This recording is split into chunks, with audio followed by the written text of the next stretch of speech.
no solamente tiene que ver con la lucha que hemos venido dando estos años en relación de defender el carácter público y estatal de la educación como instrumento de no solamente movilidad social, sino también de construcción de paz.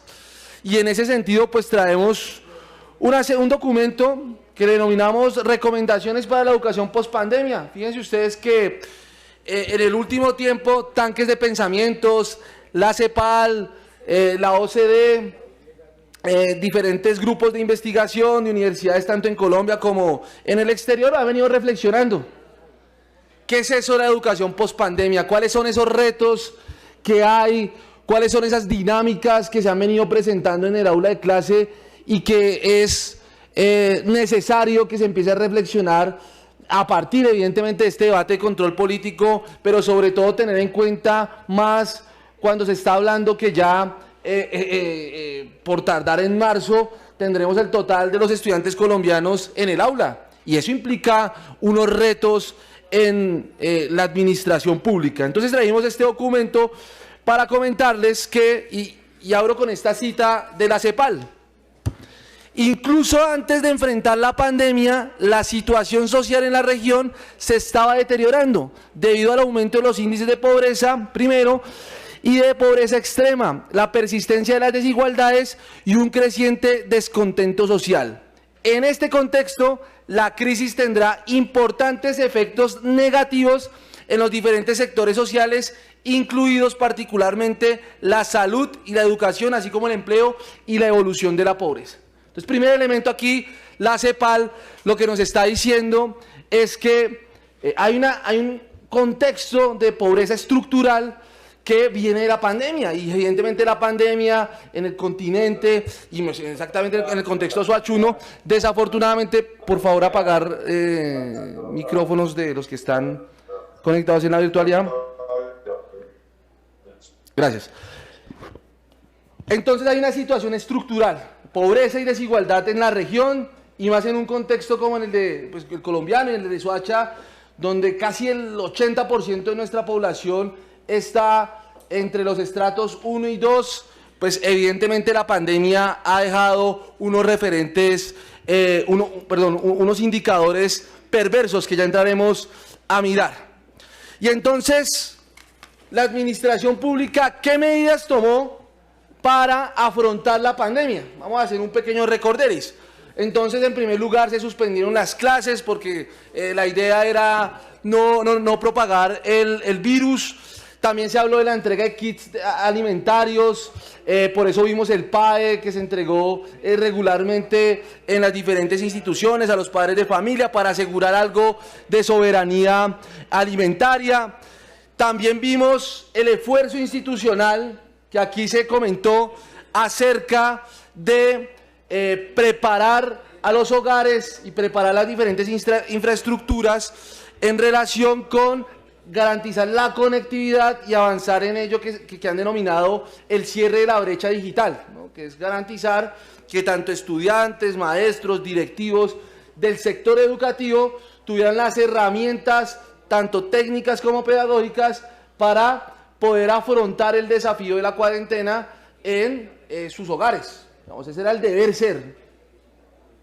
También se habló pues de cómo mitigar las barreras de acceso en el contexto de la pandemia, y por eso vimos acompañamiento en Soacha, en diferentes lugares, con material educativo, material pedagógico, y entonces algunas de las medidas que se fueron haciendo en estos tiempos de pandemia: se entregó material biosanitario a las familias, se dotó, ya como aquí lo han mencionado, muchas de las aulas de las instituciones con mejoras en baterías sanitarias, en bioseguridad. El problema que bien mencionaba el concejal Rivera de las palomas, que no es un problema menor, es un problema de salud pública.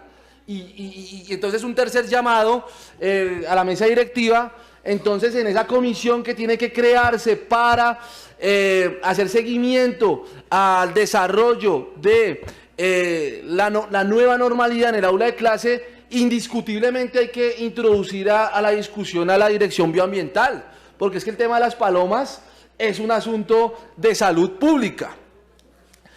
Y entonces, con esas medidas, empezamos a ver los problemas durante el confinamiento. Ahora, como hemos dicho, citando a la CEPAL, presidente, no solamente son situaciones que nacen con la pandemia, sino que vienen de atrás y que la pandemia agudiza.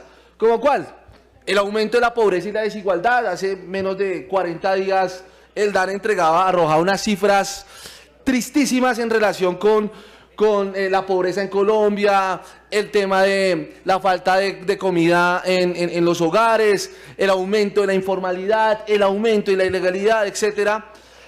Segundo, el acceso desigual a conexiones de Internet, que se traduce en una distribución desigual de los recursos. Y fíjense ustedes, menos de un mes el escándalo de Centros Poblados, 70.000 millones Mintic, que como respuesta a la pandemia buscaba conectar a los colegios más vulnerables del país en las zonas rurales, pero desafortunadamente la corrupción desafortunadamente tiene esos recursos en Delaware, en paraísos fiscales.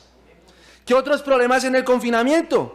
Falta de herramientas en educación digital. Entonces muchos aquí, concejal Moncada, durante la pandemia fuimos objeto de que la comunidad nos dijera: oigan, necesito un computador, una tablet, es que hay dos, tres niños en la casa con un celular, y entonces aquella promesa de cerrar la brecha digital se convirtió entonces en un gran problema en los hogares, ¿no? Porque pues, desafortunadamente no había forma de poder darle las herramientas a nuestros chicos y chicas para asegurar lo que en el cuarto punto hablamos de la falta de equipamiento y conectividad digital de docentes y de estudiantes.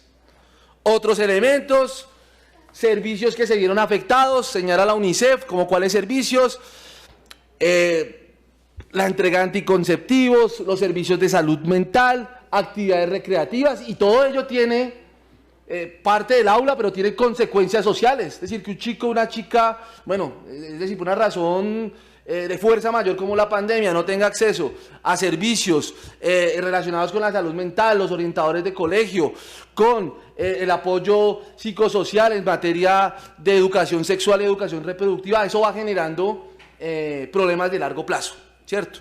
Sexto, violencia de género en contextos de hogar, ¿cierto? Porque en una estructura de hogar patriarcal, desafortunadamente, son las mujeres las que no solamente tienen que cumplir con el trabajo en casa, sino que también con las tareas del cuidado, y si es una chica, adolescente o niña, entonces no solamente con las responsabilidades en la educación virtual, sino que también acompañar en las responsabilidades del cuidado en el hogar, etcétera. Decía la UNICEF que en promedio semanal una niña se puede gastar una niña adolescente se puede gastar más de 80 horas en términos de cuidado en el hogar durante la pandemia, y un niño está apenas en 30 horas semanales. Es decir, hay una desigualdad de género que es importante empezar a abordar para generar la reflexión.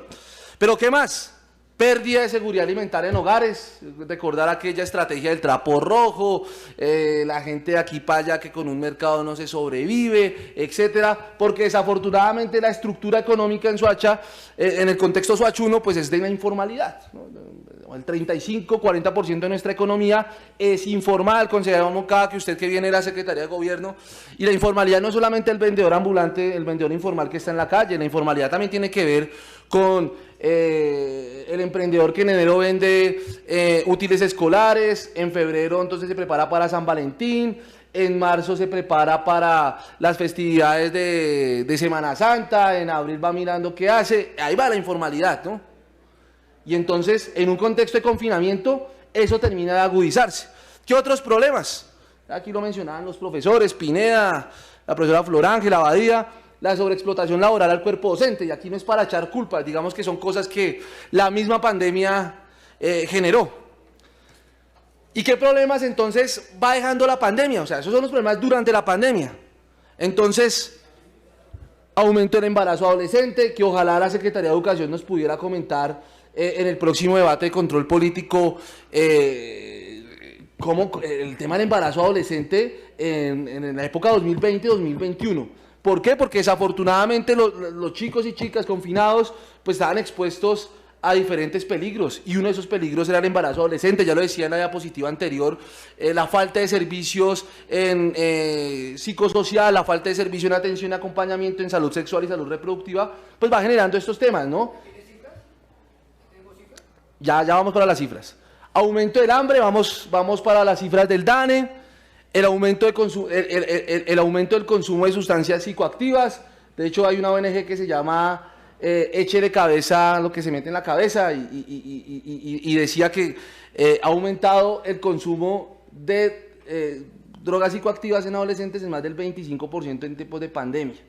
Y esos son temas que hay que abordar, es decir, aquí no podemos jugar a ser mojigatos únicamente con la represión y el bolillo, pensando que los temas de consumo de sustancias psicoactivas pues se pueden remediar únicamente desde la represión. Esos son temas que hay que entablar el diálogo, ¿no? Y la autoridad pública que debe promover el diálogo, indudablemente la Secretaría de Educación. La agudización de condiciones de desigualdad socioeconómica, el fortalecimiento de grupos ilegales, por eso aquí vamos a tener dentro de 2 semanas el tema de la alerta temprana 039 de la Defensoría del Pueblo, para ver cómo se han fortalecido las estructuras criminales en Soacha, y muchas de ellas pues el caldo de cultivo que es pues la pobreza, la desigualdad en los barrios, y obviamente hacen de nuestros jóvenes que no tienen mayores oportunidades pues fichas en este juego de la violencia en el país, y bueno, problemas aún no identificados que son los de largo plazo. Entonces ya está la reflexión, pero entonces vamos a hablar de qué recomendaciones podría dar este concejal para poder atender, este concejal atendiendo pues a documentos de política pública. Nos hemos guiado en los documentos que ha sacado la CEPAL, ya les comentaré la CEPAL, el Banco de Desarrollo de América Latina, Educación en Pandemia, la Educación en tiempos de pandemia de la CEPAL, y el Informe de Políticas Públicas en materia de educación de la UNICEF, que son informes recientes que van comentando qué estrategias pueden ir adoptando las entidades territoriales para ir mitigando los efectos de la pandemia. Que hay un efecto que ya lo vamos a mencionar, y la BBC lo señalaba hace poco en un artículo, y es que podemos estar conduciendo a esta generación de jóvenes al fracaso pedagógico. Hay contenidos del aula que se han ido perdiendo, y eso requiere medidas urgentes para poder salvar a esta generación en términos de los contenidos y de garantizar la movilidad social ascendente. Entonces la primera recomendación es evitar la deserción escolar. Aquí habíamos hecho el año pasado, en el debate de control político que hicimos en marzo este año, habíamos hecho esa sugerencia de que la Secretaría nos pudiera comentar cómo impactó la pandemia en términos de la deserción escolar. Es que un joven que no va al colegio, un joven que deja de ir a la escuela, es porque tiene detrás presión familiar por ir a trabajar, por conseguir algún recurso, porque no está generando expectativa el aula de clase, y sobre todo porque la ilegalidad acecha. Un joven que no está en el aula de clase es camino seguro para profundizar las realidades de pobreza que tenemos en muchos de nuestros barrios. Entonces, decía Human Rights Watch, para millones de estudiantes el cierre de las escuelas no será una interrupción temporal en su educación, sino un final abrupto de la misma. Y el DANE, febrero de este año, arrancamos febrero diciendo que el 60% de los hogares, su situación empeoró en relación con los 2 meses, el año anterior. Por favor, el sonido de la virtualidad.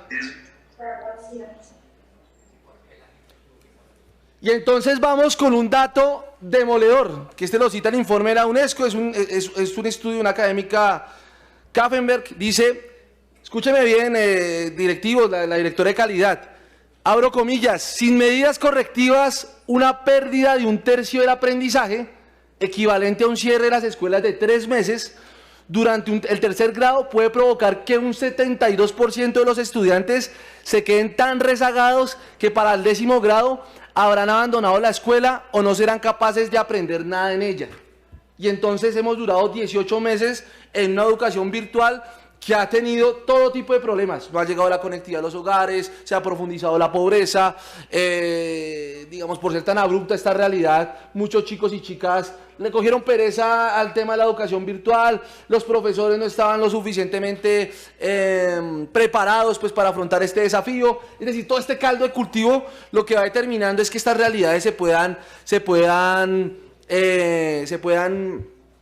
profundizar. Entonces, eso en primer lugar. Garantizar que los chicos y chicas sigan yendo al aula. Y eso implica poder seducirlos, poder mantener la oferta que está alrededor del aula. La alimentación escolar, todo tipo de capacitación recreodeportiva, la atención psicosocial, etcétera. Lo primero.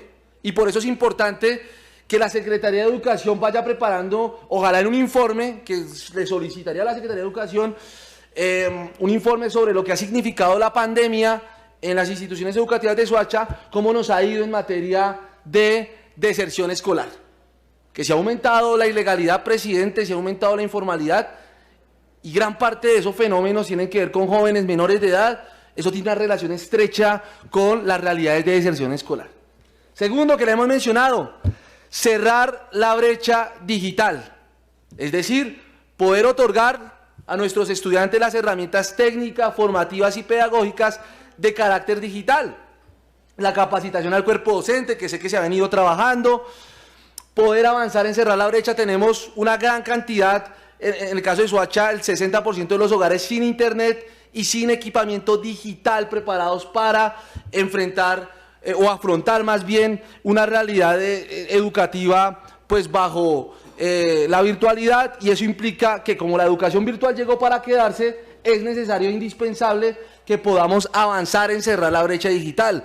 Por eso lo que pasó con Centros Poblados, Mintic, Audinem, los 70.000 millones, más allá de la magnitud de esos recursos, el impacto que va a tener en estos tiempos post pandemia que ya se nos vienen con nuestros chicos y chicas es lamentable, y eso hay que decirlo, y sobre todo porque hay que avanzar hacia la alfabetización en términos digitales de los estudiantes, los padres y los docentes, porque fíjese que todos manejamos redes sociales, todos manejamos WhatsApp, Facebook, Instagram, Telegram, etcétera, pero las aplicaciones, los programas para recibir, para compartir contenidos educativos, aún siguen siendo alejadas de la comunidad educativa en su conjunto. Y entonces, en este segundo punto, yo sí le pido a la Secretaría de Educación, entonces, que nos pueda ir comentando cómo se va a ir avanzando en cerrar la brecha digital en Soacha.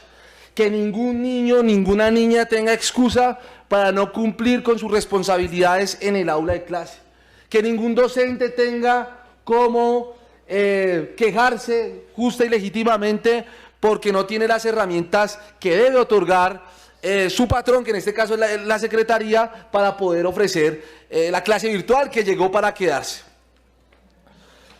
Y entonces aquí viene una recomendación que nos señala la UNICEF en su más reciente estudio, abro comillas: se necesitan tecnologías gratuitas y de código abierto para la enseñanza y el aprendizaje. No se puede proporcionar una educación de calidad con contenidos elaborados fuera del ámbito pedagógico y de las relaciones humanas entre docentes y estudiantes. La educación tampoco puede depender de plataformas digitales controladas por empresas privadas. Y entonces, dicho esto, acá habrá que avanzar hacia una plataforma digital gratuita de acceso público de la Secretaría de Educación, de la Administración, para que nuestros niños, niñas, nuestros jóvenes puedan acceder gratuitamente a los contenidos digitales. Y esto no es carreta, es decir, estar a expensas de, y uno ve, concejal Rivera, uno ve que aquí las diferentes secretarías tienen aplicaciones, gastan recursos en aplicaciones, plataformas tecnológicas, pero para generar una plataforma gratuita de acceso público para que nuestros chicos y chicas tengan contenidos pedagógicos, creo que esa reflexión no se ha dado, y alguien tiene pues que mencionarla acá, y esa es una recomendación que nos da UNICEF. Por favor, ahí el sonido. Tercero, que esta es importante, profesor Abadía, compañeros del sindicato, necesitamos proteger la financiación de la educación y coordinarla para lograr resultados. Es que tenemos una economía en recesión, es que tenemos una inflación del 14%, un desempleo que ya va por el 25%, un sector público que el servicio de deuda del sector público ha venido aumentando ostensiblemente en los últimos años. Y entonces, para sacar los presupuestos, adivinen qué sectores se les recorta: exacto, a la educación.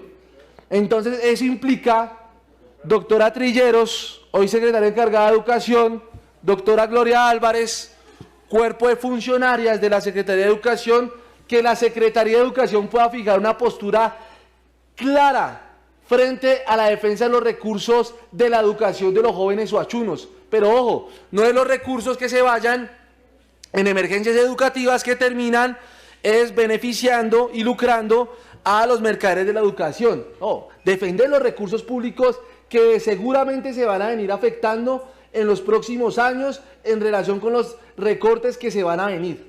Porque desafortunadamente tenemos un gobierno de corte neoliberal que, pues, es decir, les gusta estrechar lo público y sálvese quien pueda en un juego, en un mito de la libre competencia, y en ese mito de la libre competencia terminan perdiendo los ciudadanos, que no son asumidos como ciudadanos con derechos y responsabilidades, sino como consumidores. Y en ese orden de ideas necesitamos proteger los recursos de la educación suachuna porque se van a venir recortes. Hago este llamado hoy, 11 de noviembre de 2021, porque se van a venir recortes y la educación va a ser la principal afectada. Ya lo veíamos en el presupuesto para el otro año, cómo se redujo el presupuesto de ciencia y tecnología, y obviamente pues la educación básica, primaria y bachillerato no será la excepción. Entonces vamos con una cita de la UNICEF. Las pérdidas en materia de aprendizaje también amenazan con extenderse más allá de la generación actual y echar por tierra los progresos realizados en los últimos decenios, en particular en apoyo del acceso de las niñas y las mujeres jóvenes a la educación y de su mantenimiento en el sistema educativo. En América Latina, alrededor de 23,8 millones de niños y jóvenes del nivel preescolar al postsecundario adicionales podrían abandonar la escuela o no tener acceso a ella el año que viene a consecuencia solo de las repercusiones económicas de la pandemia. Podrían abandonar la escuela o no tener acceso a ella el año que viene a consecuencia solo de las repercusiones económicas de la pandemia. Entonces aquí no solamente las medidas que pueda hacer la Secretaría de Educación en términos de pedagogía y demás, sino cómo garantizamos que no haya deserción. Y eso implica fijar postura ante el Ministerio de que no hayan recortes. Abadía, hacemos este llamado, 11 de noviembre, se van a venir recortes. Los neoliberales del gobierno de Iván Duque van a promover recortes, y no solamente en educación, salud también, ya lo hicieron con ciencia y tecnología, porque lo que le interesa a esta mafia que gobierna es evidentemente los negocios para esa degeneración de, bueno, dirá Aristóteles que une la forma de gobierno más óptima es la aristocracia, porque eso es el gobierno de los mejores y demás, pero su degeneración es la oligarquía, ¿no? El gobierno de los peores. Bueno, de esas rancias oligarquías que no gobiernan. Entonces, tercer punto, proteger la financiación de la educación. Postura, una postura clara de la Secretaría de Educación. Cuarto, entonces le compete a la Secretaría. Sabemos que el gobierno Saldarriaga ha venido, digamos, con una preocupación frente a ese tema, pero hay que insistir, acompañar el proceso de alimentación de infantes y adolescentes. Escuchen esta cifra, ¿dónde está? Ah, se fue el concejal Rivera. Bueno, según cifras del DANE, antes del inicio de la cuarentena obligatoria, en marzo del 2020, el 11,9% de los colombianos consumían menos de 3 comidas al día. Para septiembre de 2021, hace 40 días, esta cifra subió al 30% y la situación se ha mantenido igual hasta julio de 2021. Y entonces en Soacha el 80% de nuestra población está debajo de la línea de la pobreza, estrato 1, 2, y entonces esta cifra sí le va pegando. Entonces, si aquí hay un problema un problema alrededor del hambre infantil, entonces aquí hay una exigencia que debe liderar la Secretaría de Educación, y es que esta administración en el plan de desarrollo no profundizó los acompañamientos en relación con banco de alimentos, con programas de soberanía y seguridad alimentaria. No podemos, presidente Jover, conformarnos con extender el PAE, valioso, importante, una gran obra de política pública, pero aquí hay que avanzar hacia poder garantizarle a nuestros niños y niñas las 3 comidas al día. Es un hecho elemental de humanismo. Le exijo a la Secretaría de Educación de Soacha liderar el debate alrededor de garantizar la alimentación escolar y la alimentación extraescolar. Es decir, que también se pueda, como puedan leer la propuesta, monitorear los indicadores nutricionales de niños y niñas y, dadas las circunstancias, pueda activar mecanismos de cooperación comunitaria para solventar el proceso de alimentación de los estudiantes. ¿Qué proceso de cooperación comunitaria? Va a sonar hippie, ¿no? Pero hay uno que se ha puesto en estas épocas de cuarentena, que se ha puesto de moda: las ollas comunitarias. Las ollas comunitarias. Pero si hubiera un plan municipal de banco de alimentos, un plan municipal de seguridad alimentaria, un plan municipal de comedores comunitarios, este indicador, que del 11,9 en 2020 al 30% de situación de hambre de familias que no comen las 3 comidas diarias, la podemos combatir con herramientas de política pública. Por eso, presidente Joel, por eso, concejal Moncada, por eso, concejales, la solución no es únicamente cemento, no es únicamente pavimentar la vía. Y entonces, el alimento, que es condición básica de vida, ¿dónde lo dejamos? Entonces, cuarta es la recomendación para que se pueda monitorear. Quinto, promoción de la salud mental y la atención psicosocial, porque venimos de experiencias traumáticas de la pandemia y de la nueva normalidad. ¿Qué experiencias traumáticas? Entonces, todo el tema de los tiempos de cuidado entre niños y niñas, todo lo que tiene que ver con violencias de género al interior de los hogares, lo que tiene que ver con la falta de contacto físico entre los jóvenes, los niños y niñas para su desarrollo integral, las situaciones estructurales que afectan en el hogar, cuando un hogar es pobre, cuando un hogar, el padre, la madre no tiene trabajo, es un drama que repercute en la salud mental. Y entonces aquí la Secretaría de Educación tendría que jugar un papel importante con los orientadores y las orientadoras, poder avanzar en procesos de acompañamiento, porque no sabemos en la nueva normalidad, cuando el 100% de nuestros chicos y chicas lleguen al aula, con qué traumas, con qué problemas en salud mental lleguen. Y entonces, si tenemos ya los datos, los comentarios de política pública, que los aprendizajes obtenidos en los últimos 10 años pueden estar siendo retardados por lo que significó toda esta experiencia de la virtualidad, entonces súmele a eso problemas de salud mental. Necesitamos entonces, quinto, que la Secretaría de Educación pues lidere un estudio sobre los impactos en la pandemia en el conjunto de la comunidad educativa. ¿Qué es el conjunto de la comunidad educativa? Los padres de familia, los estudiantes, las estudiantes, los maestros, las maestras, los directivos. La salud mental es un asunto de política pública, es un asunto de salud pública. A veces, y bueno, por todo este tema de la ley 100 se asume, y también es un tema de cultura popular, y es que el tema de la salud mental es un asunto de unos pocos. Salud mental es asociar con loquera, con locura, No, la salud mental es un aspecto importante, trascendental de la salud humana, como puede ser la optometría, la oftalmología, bueno, y entonces aquí, con esta experiencia que millones de seres humanos vivimos en la cuarentena, pues yo creo que es importante que la autoridad pública en educación empiece a liderar, porque necesitamos centrarnos ¿en qué? Pues en el bienestar social y emocional de nuestros estudiantes, del profesorado y del personal educativo. Sexto, y esto lo vamos a hablar sin mojigatería, ¿no? Necesitamos abordar desde el aula el fenómeno de uso de psicoactivos en la pandemia. Aún hoy desconocemos, en el caso de Soacha, si ha aumentado y cómo ha aumentado el uso de psicoactivos. Uno pensaría que el consumo más común dentro de los jóvenes es el uso de marihuana, pero en las calles está el bazuco, el crack, el tusi, bueno, hay un montón de psicoactivos sintéticos, naturales, duras, blandas, que hoy nuestros jóvenes están consumiendo, y no necesariamente por el dealer que está al frente del colegio en el parque esperando. Y esta situación que se ha incrementado, según pues, los tanques las ONGs que se dedican a trabajar estos temas de psicoactivos, Pues hombre, es decir, qué mejor caldo de cultivo que jóvenes en un contexto de encierro y demás. Es importante la Secretaría de Educación que pueda identificar y hacer acompañamiento sobre temas de consumo problemático para mitigar riesgos, y sobre todo en tipos de drogas que generan un tipo de adicción que pueden llevar incluso a la muerte. Séptimo,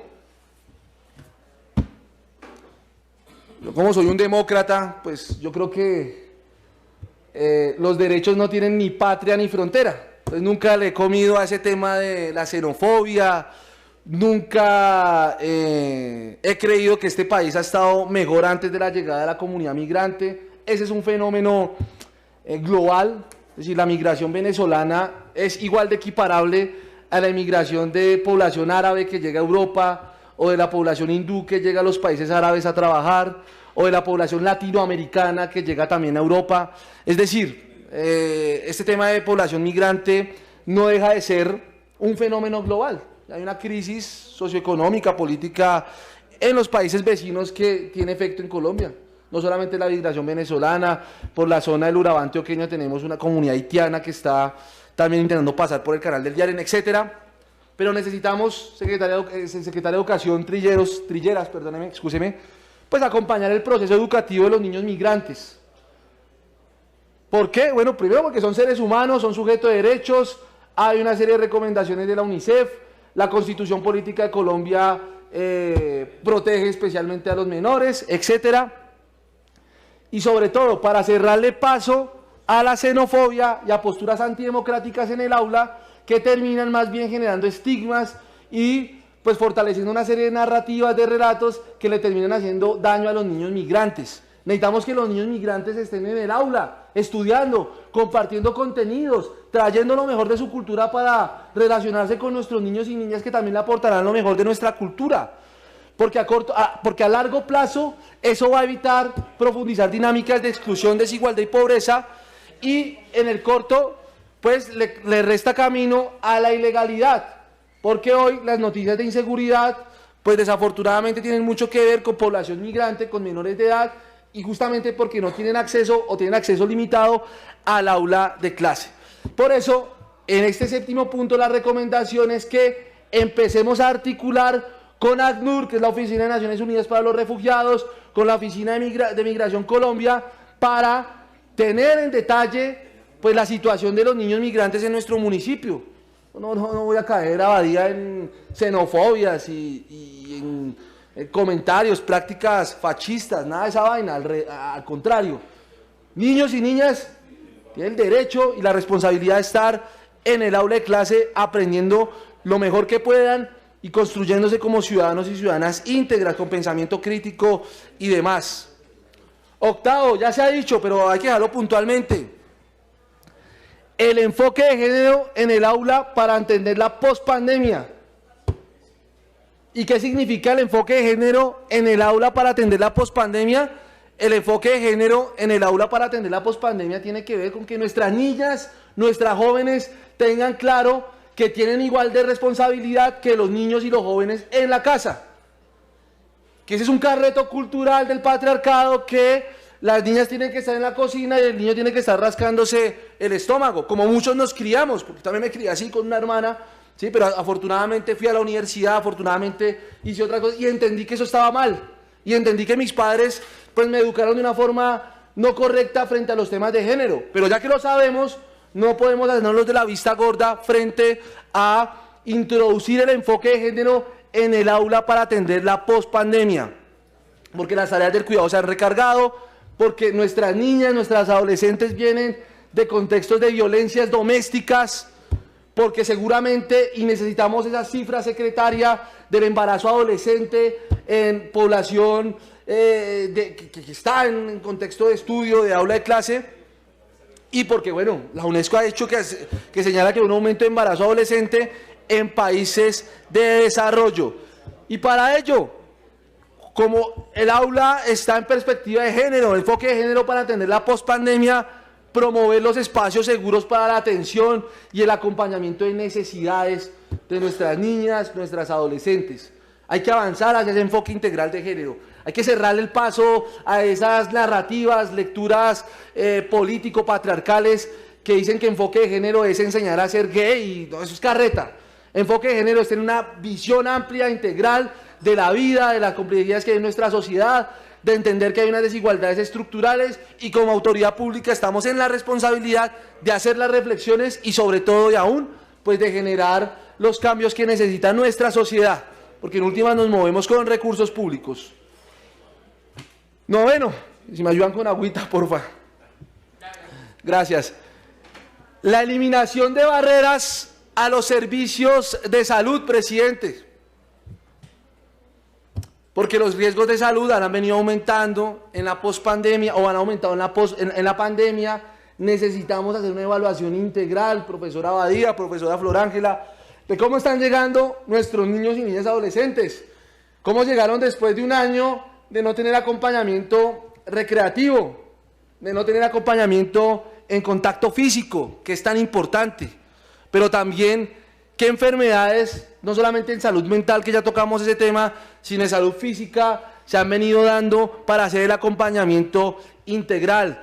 Y entonces aquí, concejal Rivera, juega importante una estrategia que este gobierno eliminó: territorios saludables, cuadrantes saludables, porque entonces pudiéramos haber avanzado, o podemos avanzar, si la Secretaría en los COMPES y en los diferentes reuniones de política pública y económica le exige a la administración poder hacer un estudio de salud integral en el barrio, en la comunidad, para saber cómo están nuestros niños y niñas.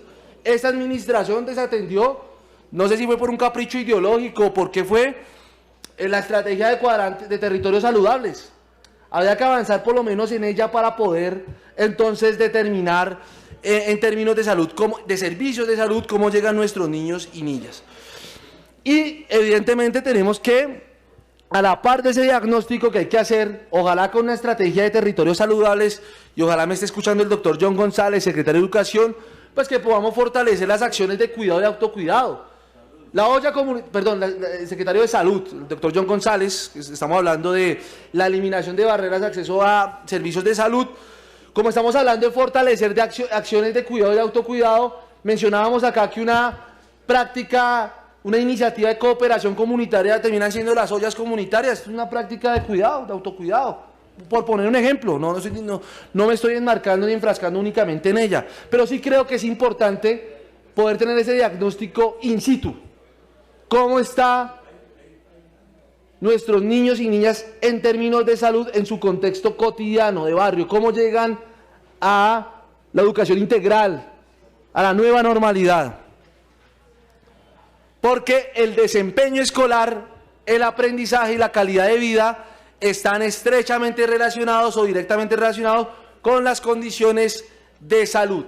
Es lo que se llama, en términos de... es lo que se llama, o es lo que se conoce en política pública como determinantes sociales. Y décimo, las acciones encaminadas a la eliminación de brechas económicas de familias, aunque esto no es una responsabilidad ni una preocupación directa de la Secretaría de Educación, sí creo que es importante, en la lógica de entender esos determinantes sociales, pues entender los contextos de las familias. Es decir, no hay empleo, aumenta la pobreza, aumenta el consumo de sustancias psicoactivas, aumenta las estructuras ilegales por cuenta de jóvenes que están presentes allí. Y entonces, ¿cómo hacemos para mitigar la crisis económica en el municipio, que de alguna manera es el origen o la nuez de la cual se desprenden pues las diferentes realidades que hemos dicho en la mañana de hoy? Como determinante principal, pues para combatir las problemáticas de salud y educación. Son estas, presidente, 10 reflexiones que trajimos en la mañana de hoy, atendiendo a documentos de política pública recientemente publicados por la Comisión Económica para América Latina, la CEPAL, muy recordada en los años 60 y 70 por esa política de sustitución a las importaciones para lograr el desarrollo de los países periféricos, la CEPAL, que es muy importante en términos de política pública, el estudio pues que traemos de la UNICEF, que es reciente, y del Banco Mundial. Y pues no recordar también que trajimos a colación algunas perspectivas de la OCDE, que aunque no es el tanque de pensamiento, o por lo menos más bien el acuerdo multilateral que más me guste, pues tiene cifras, tiene datos, conceptos que yo creo que es importante tocar en este consejo, con el ánimo pues también de generar las reflexiones que a bien considere nuestra sociedad. Es ahí la intervención, presidente.